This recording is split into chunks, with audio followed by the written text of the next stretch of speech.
You're listening to the Clean Comedy Podcast with James Creviston and Luke LaCoy.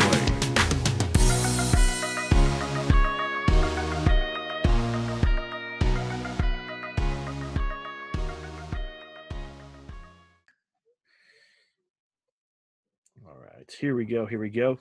Hey, everybody, welcome to the Clean Comedy Podcast. It is just me, just James this week, but I have a great guest, but it's just me and no Danny, no Luke, and my guest asked me about that beforehand. Everybody knows Luke had a baby, Danny works late, so we had the perfect opportunity to talk to my guest and a good friend of mine, someone who I really look up to, who I think is an amazing comedian, and if he's not on Kevin Hart level at some point in his life, we're all being robbed of comedy. I just want everybody to know that because I honestly love him. He's like a brother to me. He probably doesn't feel the same way, or at least I hope he does, but he probably doesn't.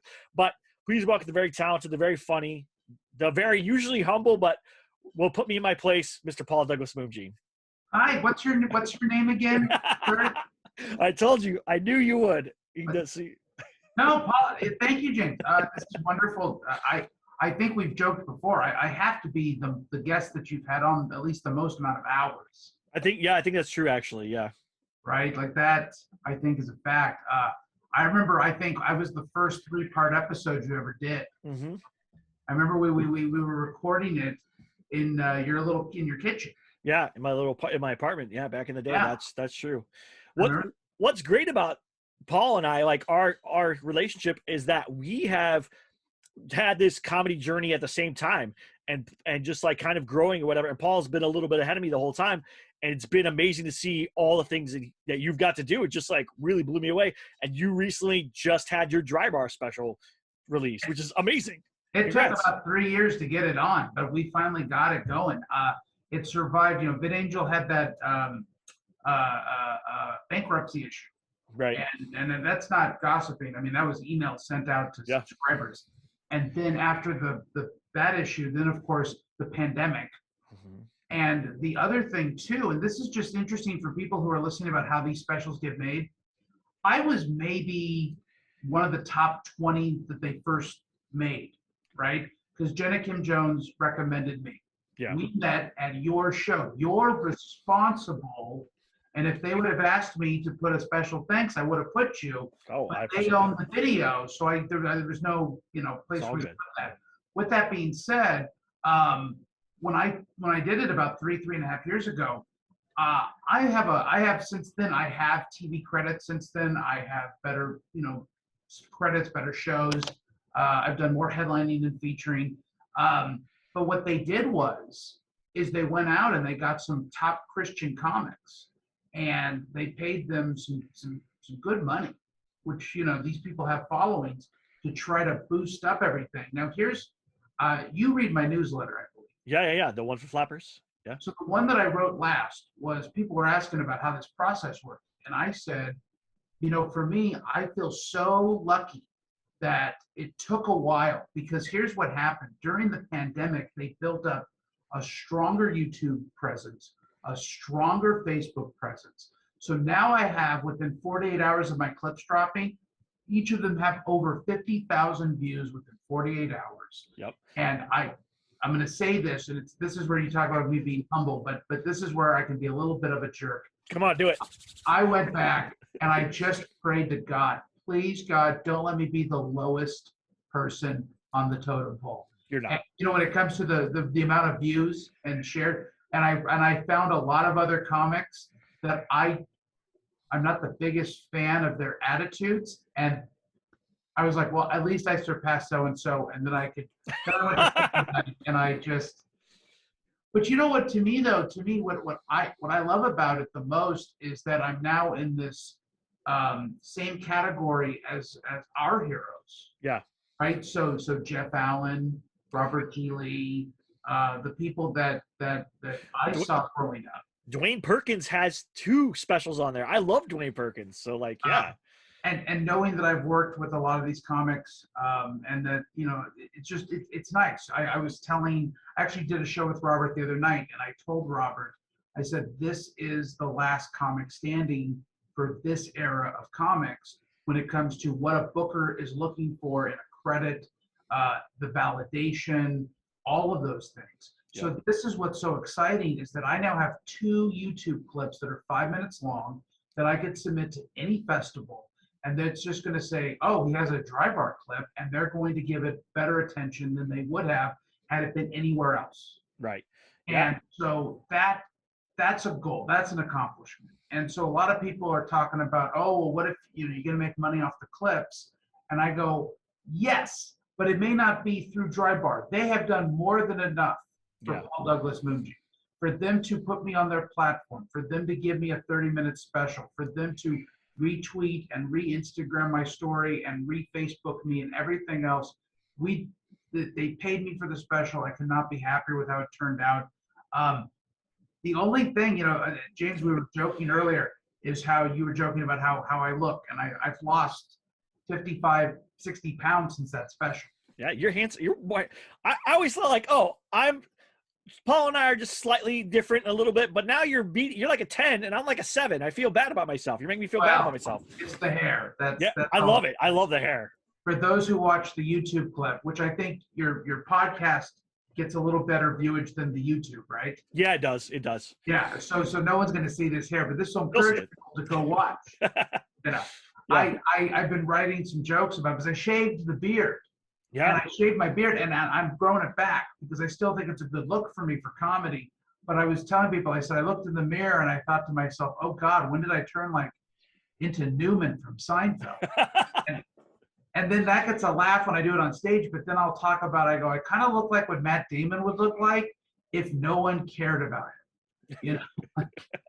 Just kind of, I look like a fat, sad Matt Damon. But I'm really happy with how everything turned out. We've been talking about this thing for the last 3-4 years since I got for it. And it's funny, this morning I was able to have breakfast with our friends, the Verzi triplets. Yeah, I love those. And movies. I was talking to him about them, and they've been able to do Netflix stuff now, with The Floor is Slob. On Fire. Yeah, The Floor is We're on. talking about other people that came up around the same time as us, and you have this amazing podcast. And I have a dry bar special, and Joan Rivers had a great quote where they asked her, did all your friends make it? And she goes, all my friends made it who kept going. Yeah. And so when you look right now at all of us in that 5 to 10 year span, depending on how you want to frame the timeline, we all have found an area of comedy where we belong. We have all found a place where people want to put us on their platforms. People want to, use us for different purposes. You have been able to become essentially the #1 podcast on clean comedy. Yeah. The ability to bring in all of those great voices that other comedy podcasts sometimes talk about other things, but you have stuck to comedy as a theme. It's been what a wonderful thing for comics to know is out there. Yeah. Right? You've had comedy writers, comedy performers, comedy comedians, writers, all those things. So this is great. And so it's fun right now because we're watching those of us who stuck with it, finding our place in comedy. And now we get to attack another level. Yeah. Right. So I know you're eager to get back on stage. You're going to get your dry bar special one day. The Verzis and I were talking, they have goals for television. I have goals for writing and performing and corporate and stuff. So now we get to take those next level. Now that we've built these platforms for ourselves, this is when you read those books about LA comedy scene, we're in chapter 6. Yeah. We're not in chapter 1 anymore. And that's a wonderful feeling. It's a great feeling. And it's also, it takes time to grow. It takes time to find your thing. It takes time to find your voice. And that's the hardest part of getting started as comedy is most people, their first year of comedy is doing jokes just like everyone else, right? All their jokes sound the same. Their Tinder jokes, their date jokes, their whatever jokes they are. And then suddenly something clicks if you stay in it long enough and you go, oh, that's my voice. This is the thing that people always laugh at. This is the thing that people always find out about me. What I like about you is you're so honest about who you are. And even here's my only sad part about watching the special is guys like you and me, I don't know if that's a joke you can do anymore. Is it? You know what, James? This is where I yell at you in this very fun brotherly way. but you also are someone who picks up on something quicker than anybody else. And I can't do the joke anymore. Oh, For those listening, I do a joke where I talk about how a 400-pound man looked at me after I lost, and I changed the weight depending on where I am in my journey. And they go, guys like you and me. And then I'll look at some thin guy in the audience and I go, that's offensive, right, sir? Especially to guys like you and me. It always gets a laugh. It always does really well. Well, for the last month and a half, because we last had me on the show was right after I got out of the hospital. Yeah. Because if you remember, I was supposed to do the show. Yeah. And I ended up checking into the hospital. And I had the massive heart disease, and I've lost a bunch of weight since then. And by the way, just to report to those who do listen and care, heart has made a full recovery. Awesome. I just did a second echo, which is where they put gel on your chest and they put a little camera, and it's the world's worst movie. and it's like I think that's a colonoscopy. Yeah, it's the worst Pixar movie of all time. It's like Inside Out, but just inside, And or Soul. I don't know. It's one of those. Soul. Movies. It's definitely Soul. And so here's what happened. Things are good, but I physically have lost a lot of weight, and I've changed physically how I present myself to the world. I'm sure you kind of noticed that immediately. Yeah. There is because here's the thing too. Because of the heart thing, I had to give up drinking. I had to give up smoking cigars. I had to give up a lot of things that were the vices in my life. I'm sleeping at a better regular rate now. I am because I've been able to really focus on my health. I'm not anxious about comedy stuff. Well, that's coming out of my comedy. It's changing my point of view. Yeah. What's funny is I'm becoming a different kind of comedian because I have new complaints. That's interesting. The sweaty, nervous, fun energy, that's gone. And people are not accepting me making fat jokes. I can make Bakersfield jokes. I can kind of talk about how maybe in another part of the state I'm more attractive or this or that, and people kind of still go with that. But nobody's believing that I have problems with women or finding a job or any of those things. I told you. Like, no, we would hire you. So we wouldn't hire the fat guy. We like the fat guy. We would hope the fat guy comes to Thanksgiving, but this new guy you're presenting, and I feel it. There's a different, and I know it's a clean show, but there's a sexual energy that I have been able to develop out there that I feel myself. I don't feel myself. But, yeah. My point is that I've had more women approach me. I've had more people talk to me about stuff that wasn't happening 55, 65. And even when I used to be this way, I was still drinking. I was still smoking. So the positive energy that's stemming from a person who's getting regular sleep and feeling good and feeling healthy and has a new lease on life, it hurts the comedy a little bit because there's less conflict, but it's forcing me to go deeper. There you And go. that's the benefit. I'm starting to go, okay, well, let's talk about the insecurities from a different point of view. Yeah. Could you imagine though, like you and I would have the same problem. Like there's no way I can't get a date jokes. I can't get whatever. Like there's no way we could get away with that because we look a certain way. And that's just, it's weird. There's some people who can totally get away with that, right? That we know that can do that joke all day long, no problem. Totally believe them. If we say, oh, life has got us down, they're gonna like, what's wrong with you? This guy, it's like when a hot girl does those kind of jokes, I'm like, really? Come on, we don't believe. Like that's just the problem. It's a weird thing that comedy is so much about how you look, not only what you say, but mostly about how you look, because people look at you and judge you the moment you get on stage, and then you have to either lean into those or you try to subvert it, and that doesn't always go well either. Which is, I still run the School of Flappers, and that's still what I teach my level 1 students. Yeah. It's the minute you walk on stage, I've had students who are very heavy or very tall, and they don't want to make a joke about that. Yeah. I tell them, I go, one joke acknowledging where you are physically is all you need to do to get the audience to jump on board with you, or at least to see how you see yourself. Yeah. I'm working on the dry bar special for myself, and my opening joke is about having a dad bod, because you look at me and you realize this dude has a dad bod. He's not I'm not the fit guy I used to be. I'm not the guy that I was when I was in the Navy. I don't have a six pack. I have a dad bod. And I'm a dad, so it works. And then we go from there. Right, and what it allows also is for all of your jokes to have this kind of telescope to look through. Yeah. Right. And so if you're honest with yourself, the audience can then be relaxed and go, this person knows who they are. That's fine. I can't tell you how many times I've seen guys talk about like, I'm dating all these women, and it's so unbelievable. Yeah. Right. And you kind of go, I don't think you are. I was working with a student, mom, doing mom jokes, but she's like in perfect shape. And she was wearing clothes that moms aren't traditionally known for wearing. Right. Not that she was wearing anything inappropriate. It was just she still has a 25-year-old body at 40. Right. Her jokes weren't hitting. And I said, well, think about this. It sounds like you've kind of made up these kids, because most moms are kind of going, I can't believe you have 2 kids and you look like that. Right. I said, you may want to just readjust how you present yourself on stage. She told me that her jokes started landing more because it wasn't a distraction. Whereas on the opposite angle, I've had single women talking about dating men, and those students, I said, hey, maybe dress a little bit more, kind of showing off that the fact that you're still in great shape, so we understand what type of men would probably come hit on you. And they told me that was more effective. Yeah.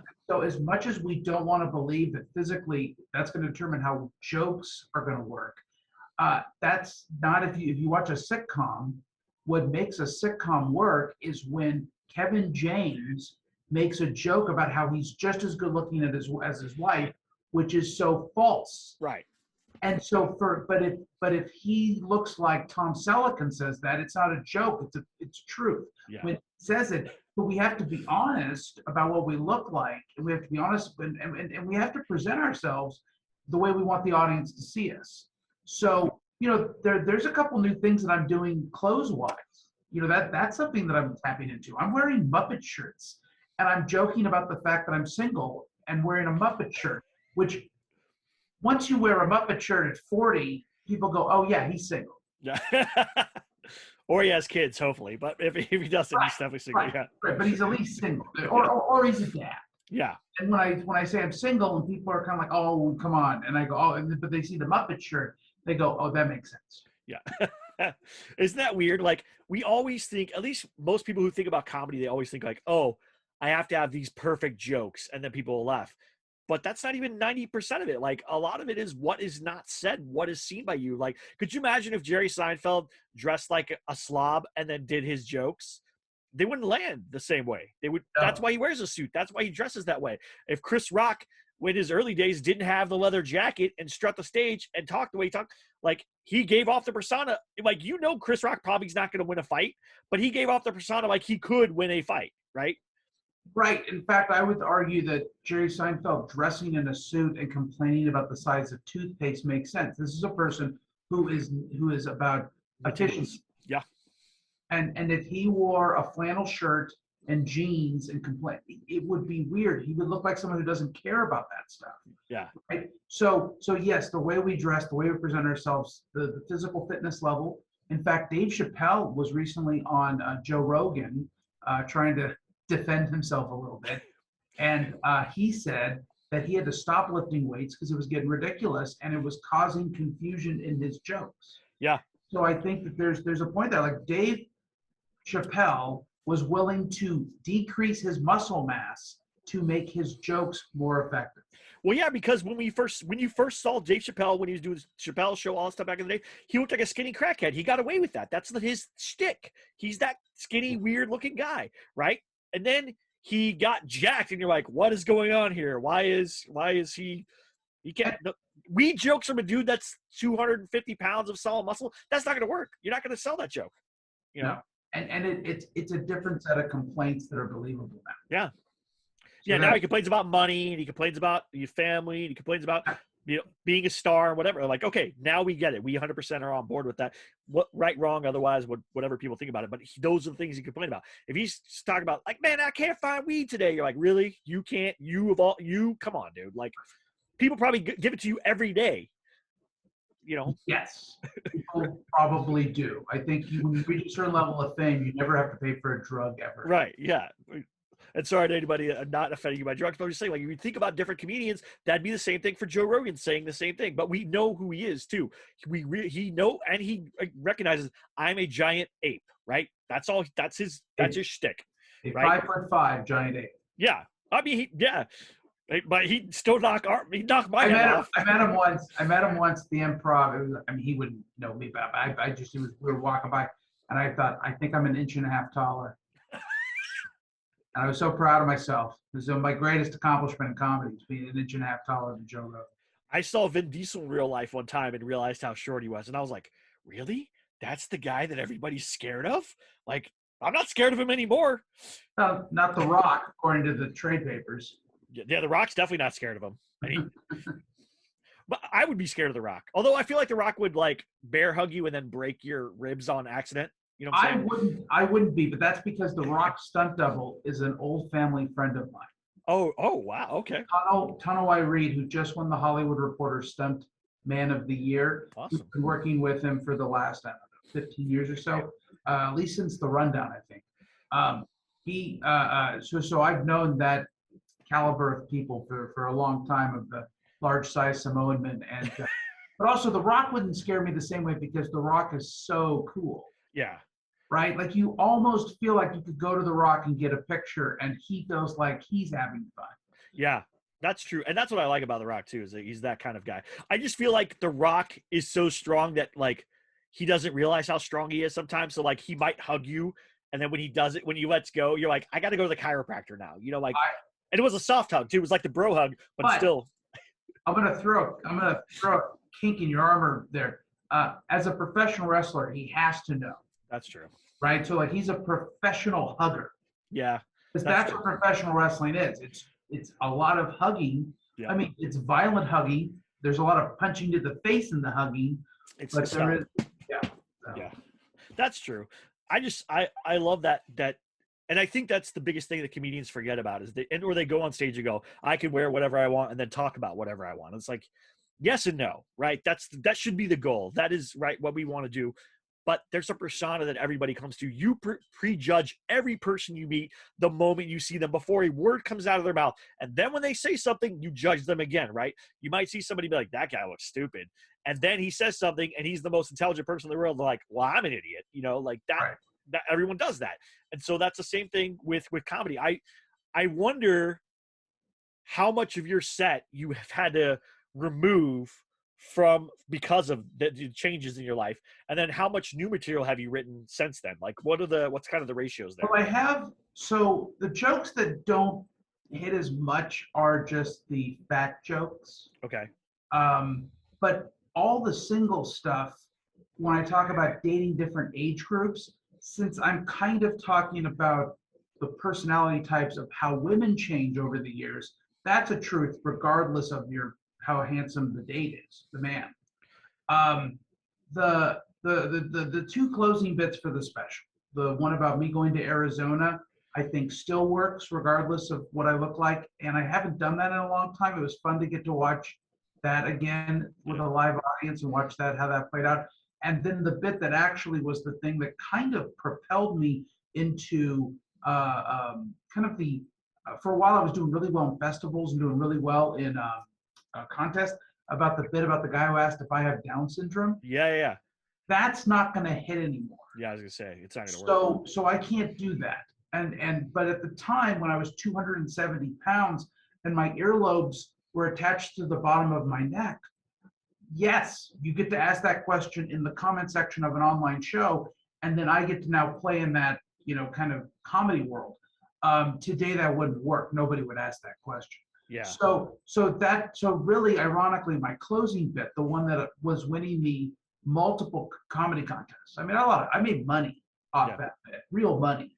Got to the finals of I got to a finals of an improv comedy contest at Melrose. I got to the Ventura Harbor contest. And there was one more, I forget which one, but I mean, I was doing really well with that bit. That bit does not exist today. Yeah, I was going to say. But that's fine, because that's a nice evolving, thing about comedy is it's good to retire a bit. So how much of the special do you perform now? Like, would you say 50%, 30%? Like, what's the ratio there? 15%. 15. And then, so how much more material have you written since? Well, because that special didn't come out yet. I could easily do a completely different 30-minute special tonight. That's awesome. Because I talk more about, I actually have some stuff that I would do. I have some tags that I've built off of that material that I can now actually turn into its own joke. So over time, while I was waiting for the special to come out, I was just continuing to do certain jokes. And since then, I built it. Now, here's what I will say. I'm still very clean, but I definitely do more edgier things because my life has changed dramatically. You know, when I was writing those specials, I was writing those specials as a Bible college professor, as a Christian high school AP English teacher, and as a wrestling coach. My life was much more clean. Since I wrote that special, I have become, for a time there, I was the pageant host for all Hooters bikini contests. I have gone through 2 massive heart situations, diabetes attacks. So I have different health concerns I've had in my life. I've gone out, when I wrote that special, it was about a year after breaking up with a girl that I thought I was going to marry. And so my dating life has changed dramatically since then. So I've gone into a different world in which I can still write things with no profanity, nothing graphic sex, but it's definitely edgier. And the people I hang out with, it's a more edgy thing. So my humor now is still clean, but there's definitely a new edge to it. And so that to me, if Dry Bar wanted to do another special, I'd love to do it. Yeah. If not, that's fine. They got a million comics out there, but I have a whole new 30, 40 minutes of material since this came out that I'm very proud of, that I probably what my goal is probably in the next year to finally, put another special together. Yeah. Right? And then now that I've already seen a jump in my TikTok, I've seen a jump on my Facebook, I've seen a jump on my YouTube. I got to start creating new content because I was kind of living off of, I don't know, a few 50, 60 subscribers, and I just jumped to almost 100, within, so 50 people went to find me on YouTube, and luckily I had a bunch of clips already there.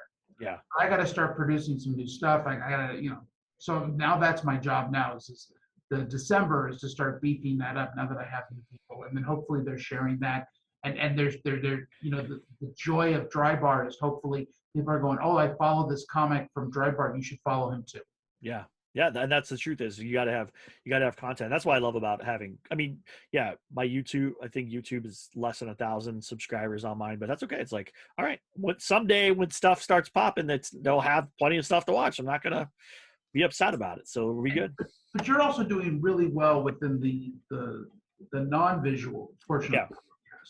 Right. Yeah. No, that's always great. That's a very well doing thing. It just, I am working on a lot of things at one time, and the goal is, I'm hoping that things will open up soon so I can do more things, as I really need to work on this half hour. I've have some of it finesse, some of it worked out. I've done stuff on Zoom. I work on it almost weekly with Robert G. Lee on stuff. So I'm working on things. It's just now getting up and doing that half hour, 3 or 4 times, and then being like, okay, here it is. We're ready to go. That's right. That to me was, and here's something I get to say now that it's out, nobody knows. I shot about 38 minutes. They decided to turn all the specials into under 30 now. Yeah. So I did about 38 to 40 minutes. It might have been a little under 40. But here's what I'm going to say. I had never done that much time in my life of quality material. So everything that I did in that special was the first time it had ever been put together at that length. How did you prepare then? Like if you couldn't do the whole half hour or 38 in one time, how'd you do it? I literally was doing 7 to 8 minute spots. And what I would do is try to book as many as I possibly could. Okay. And I ran, I think, 1 20-minute set in the Yoo-Hoo room at Flappers. So I had to pick 20 minutes I wanted to do. And then what I did was I knew certain, for instance, I didn't have to run the Down syndrome bit.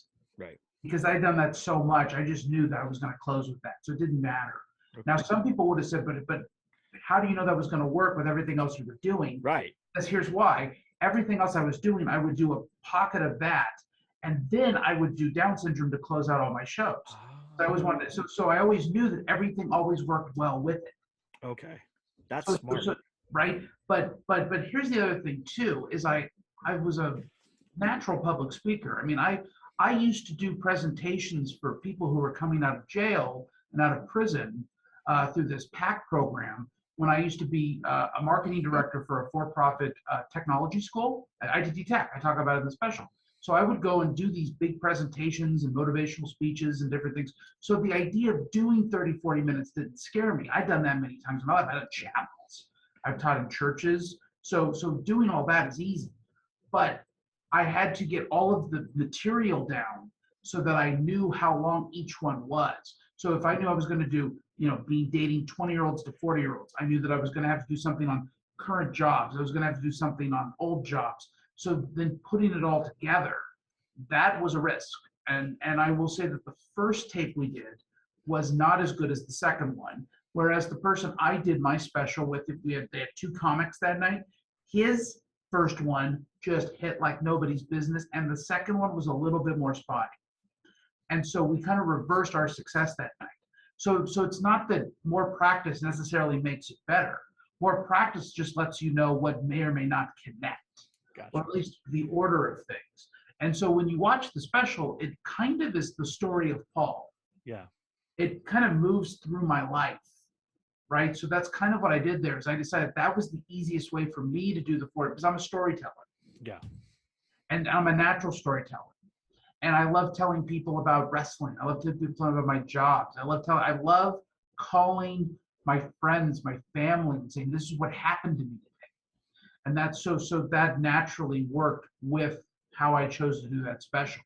Today, I might do it a little differently. Today might look more like a traditional special of topic to topic, right, as opposed to narrative. I like narrative though. That's what makes me like people like Chris Titus and stuff. It's like a narrative story feels good to me. Mike Birbiglia's specials are very narrative driven and stuff, a story of a event or a process. And I like that kind of stuff. I think that's the best way to go, because then people get to see who you are and weave that whole piece in there. So I don't mind that, but I do get what you're saying. Like a Chris Rock special is topic to topic to topic to topic. Right. Jerry Seinfeld topic. So I can see both ways. Did you have your set list on the stool or next to you or somewhere where you can see it in case you got lost? I don't. I teach how to use a set list. I don't believe it. Really? I don't. I always take a set. I write my set list 5 times. It's my compulsion. I write it 5 times before a show, and then I put it in my pocket, and it always goes on the stool next to me. I've never had to use it. I've never had a problem, but for me, it's like a comfort thing, I think. So some comics I've heard, you have a set list, you kind of know what you want to do, rip it up, and other people, they methodically like to move through jokes. For me, what I found was every time I brought a set list up on stage, I now was treating it like it was the teacher in me or the AP student in me, that now I have to get through that list or I didn't accomplish my goal. The goal of comedy is not to get through all the jokes. Right. The goal of comedy is to make the audience laugh.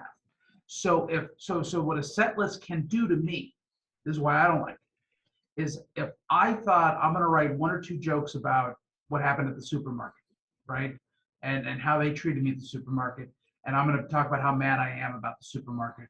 If I'm getting big laughs off that, I need to now continue that. If I don't want to just end that and go to, okay, well, I'm glad you like those 2 jokes. Now we're going to talk about dating.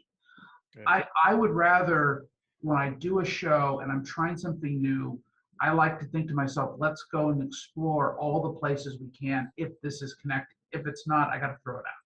Right. And so the other night, I'll give you an example. The other night, I did a show in which the average age of the audience was 172.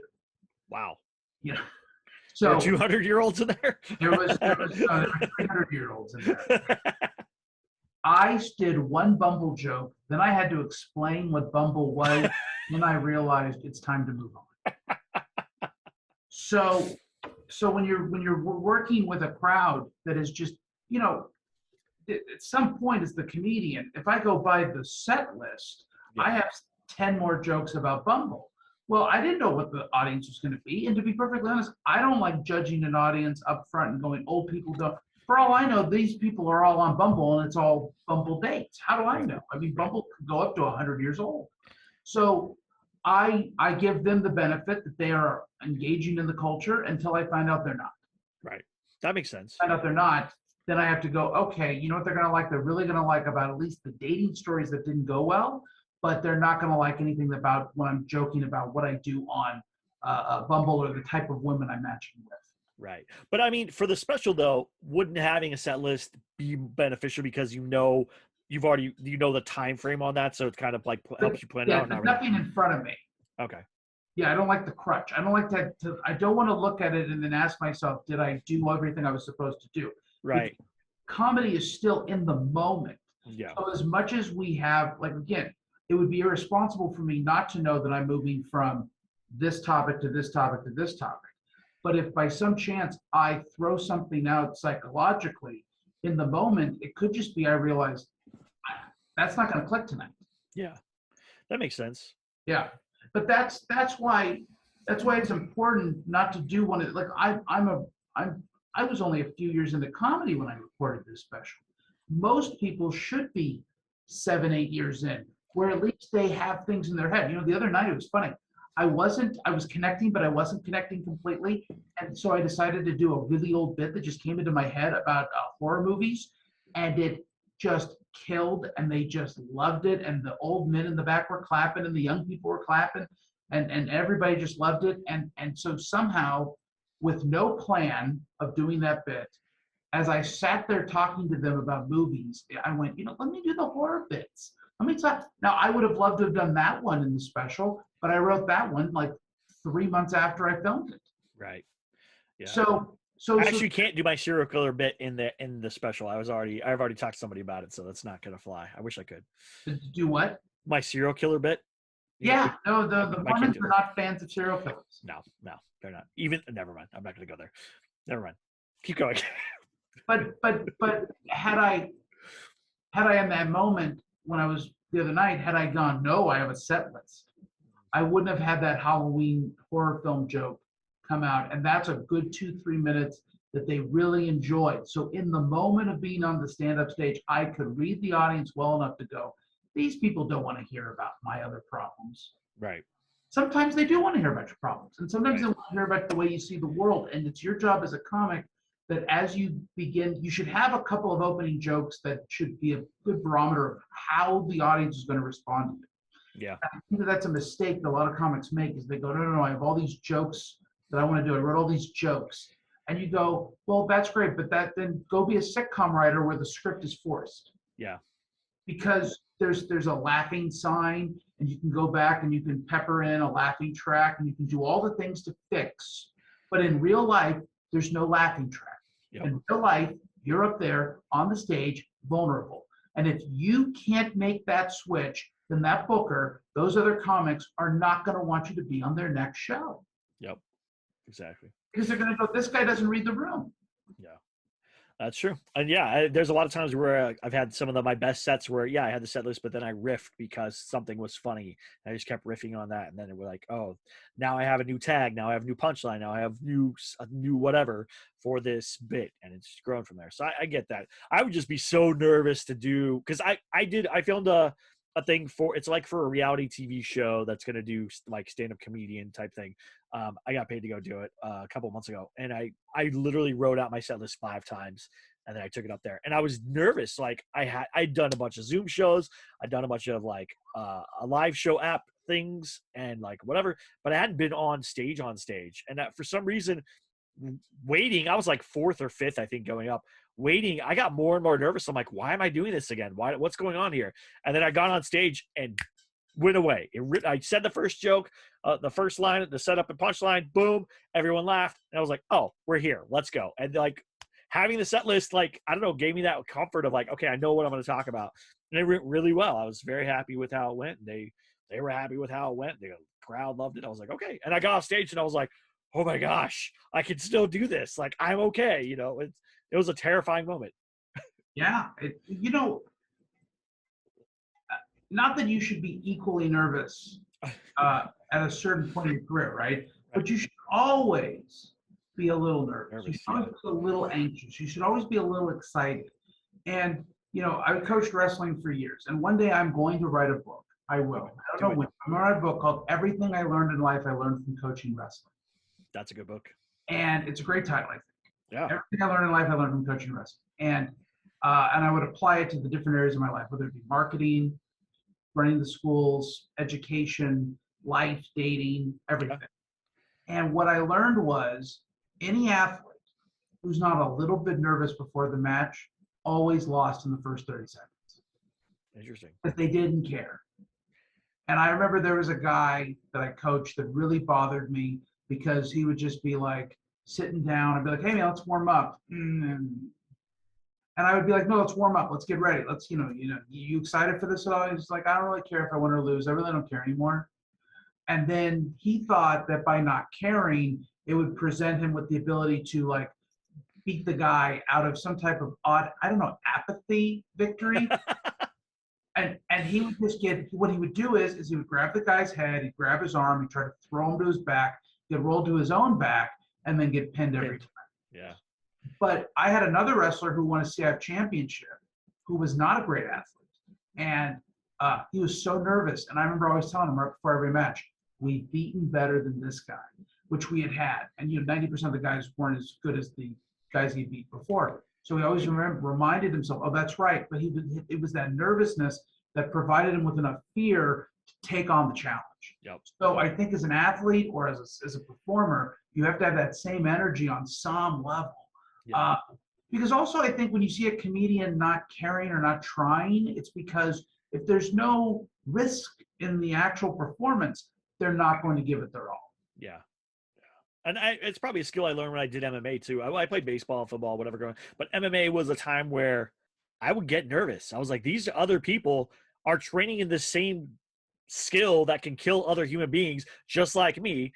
And some of these guys are in the UFC. So every time I would get nervous, and afterwards they would always say things like, man, you really did a good job. Like, you really went out there and gave it your all. And I was like, this is a dude that's in the UFC that I just traded blows with that said nice things about me. Like, I felt better about myself afterwards. Like, oh, I can do this. And that's the same way with comedy. It's like people come up and say, oh man, that was so funny. You're so funny, whatever. I'm like, in the moment, I'm terrified. I'm like, this is the worst thing I've ever done in my life.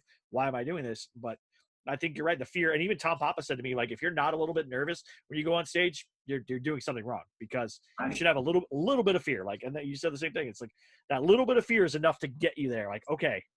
Now, the other night, I actually had a show where the first two comics bombed. Ooh. Hard. Now, I actually, I went through a little slump in about a month where nothing was clicking. And maybe it was because I did the jokes too long. I don't know. But there was two comics that bombed, and basically the producer looked at me and just kind of went, good luck. As I walked up there, like, this crowd is not respect. And I took it as a fun challenge. Yeah. So actually I wasn't even nervous because there's no way I could do worse. Yeah. But I saw it as a challenge to make them laugh. And that's ended up being a really fun show. And I ended up getting a really great response. And a lot of people came up afterwards and talked to me, and they really enjoyed it. And the other comics started, in fact, two comics who wouldn't follow me on Instagram before followed me on Instagram. That's a nice compliment. Yeah. But that's another thing too, is that you can be excited for it, which is the same good energy as sometimes being nervous. But yeah, I think that's very important, is that you should care. Yeah, you definitely have to care. Well, Paul, where can people find you? Where can they find this special? Where can they get to know you and stuff? All that kind of stuff. My website, my Twitter, and my Instagram and my TikTok are all The Moom Abides. The Moom Abides. Obviously, the website. I'll put in the show notes. Yep. And the Dry Bar special is out right now. It's called Guys Like You and Me, which is great to have a catchphrase that I'll never get to do again. I know, that's so sad. But Guys Like You and Me is wonderful, wonderfully produced, and it's a lot of fun. I've had a lot of people watch it. They said their kids liked it too. So it's all family friendly.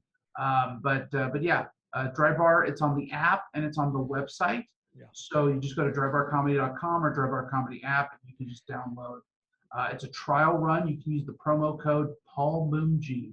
That's PaulMoomjean. Use a promo code, and that'll help them know that I recommended the special, and that's good for their analytics too. Perfect. Yeah, I'll put all that in the show notes so everybody can click on it and they'll have the link and then they can put in the stuff for the trial as well so we can help you out. Yeah. Well, thank you so much, Paul. Thank you everybody for listening. Please like, subscribe. Please go check it out on YouTube so you can see how handsome Paul is. Again, I'm a 7, he's a 10. We see what's going on. I'm worried he's going to steal my wife now, so I got to be careful. So thank you again. Thank you everybody. Have a good one and bye. Bye.